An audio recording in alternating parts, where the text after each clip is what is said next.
अस्सलाम वालेकुम, मैं हूं ऐना फातिमा और मैं आपको जवेद पब्लिशर्स में खुश आमदीद कहती हूं। आज की इस वीडियो में हम इस्लामियात बराए जमात हफ्तम और उसका बाब दोम ईमानियातों व इबादात हिस्सा बे का सबक नंबर 1 रोज़ा और उसकी अहमियत के बारे में जानेंगे।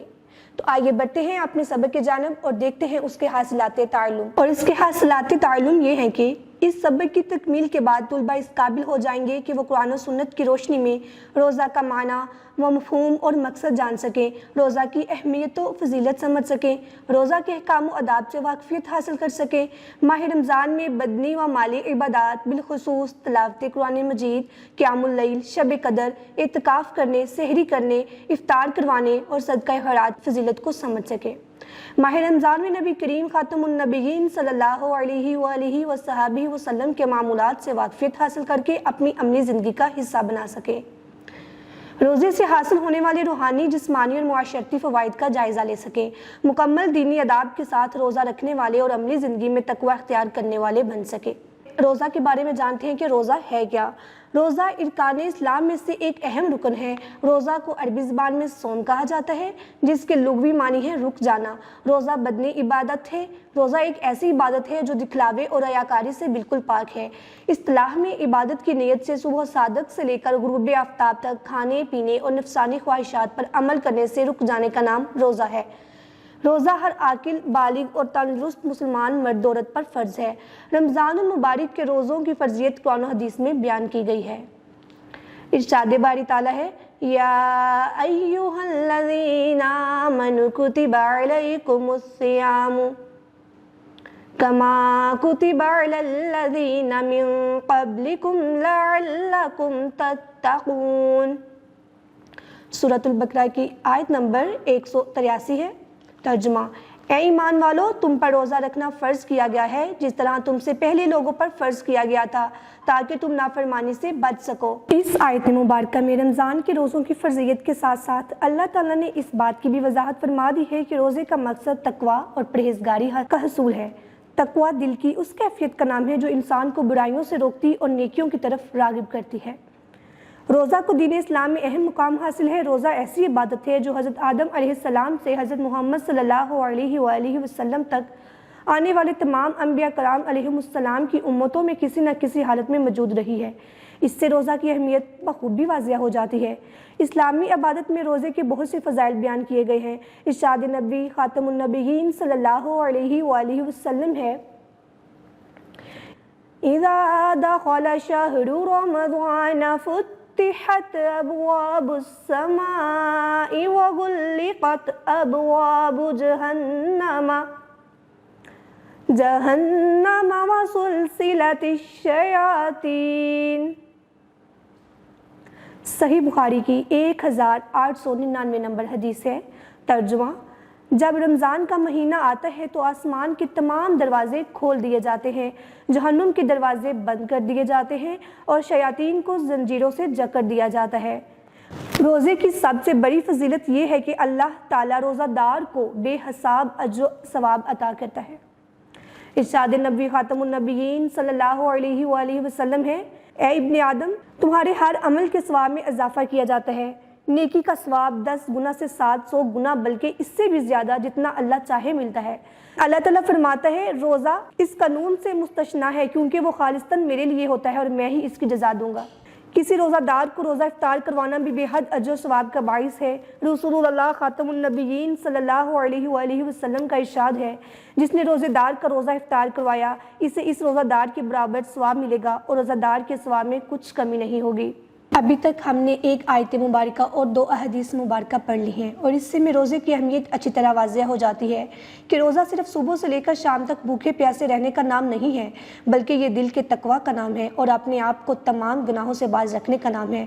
और इस हालत में हमें सिर्फ़ और सिर्फ अल्लाह की अताअत करनी चाहिए। अब हम नेक्स्ट देखते हैं, रोज़ा इंसान की गुज़श्ता गुनाहों की माफ़ी व बख्शिश का ज़रिया भी है। रसूलुल्लाह ख़ातमुन नबिय्यीन सल्लल्लाहु अलैहि वसल्लम का फरमान है, मन सामा रमज़ान व क़ामहु ईमानन व इहतिसाबन गुफ़िर लहु मा तक़द्दम मिन ज़ंबिही।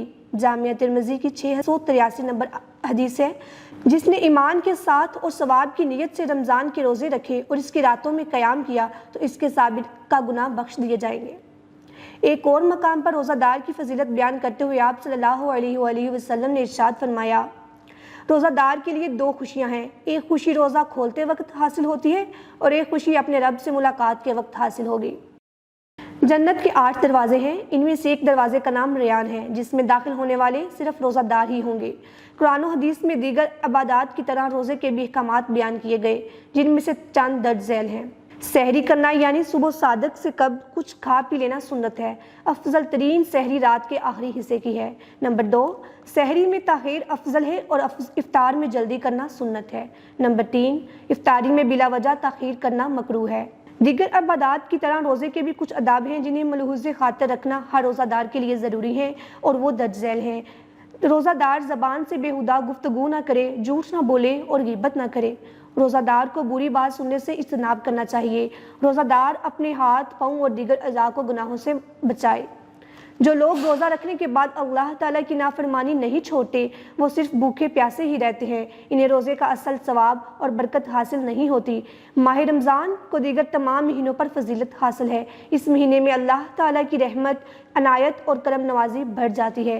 رمضان المبارک کے مہینے میں نبی کریم صلی اللہ علیہ وآلہ وسلم کے معمولات عبادات و ریاضت میں عام دنوں کی نسبت کافی اضافہ ہو جاتا ہے۔ اس مہینے میں اللہ تعالیٰ کی خشیت اور محبت اپنے عروج پر ہوتی ہے۔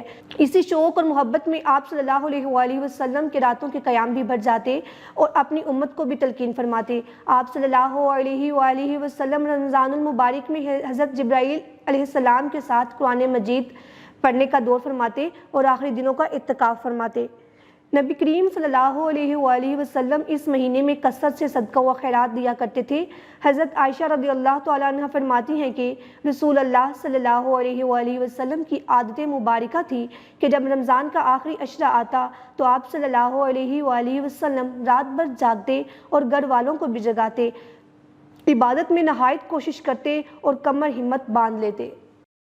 اللہ تعالیٰ رمضان المبارک میں نیکیوں کے ثواب کو 70 گنا تک بڑھا دیتا ہے۔ ماہ رمضان میں عشاء کی نماز کے بعد تراویح بھی ادا کی جاتی ہے، جس میں مکمل قرآن مجید کی تلاوت ہوتی ہے۔ رمضان المبارک کے آخری 10 دنوں میں خاص رات ہوتی ہے جسے شب قدر کہتے ہیں۔ شب قدر کو آخری 10 دنوں کی طاق راتوں میں تلاش کیا جاتا ہے۔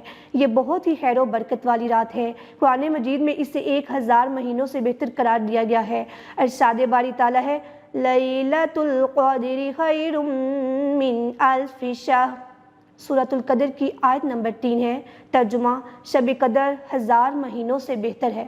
ابھی ہم نے 2 احادیث مبارکہ اور ایک آیت مبارکہ دیکھی ہے، جس سے ہمیں روزہ کی فضیلت اور بھی اچھی طرح واضح ہو جاتی ہے۔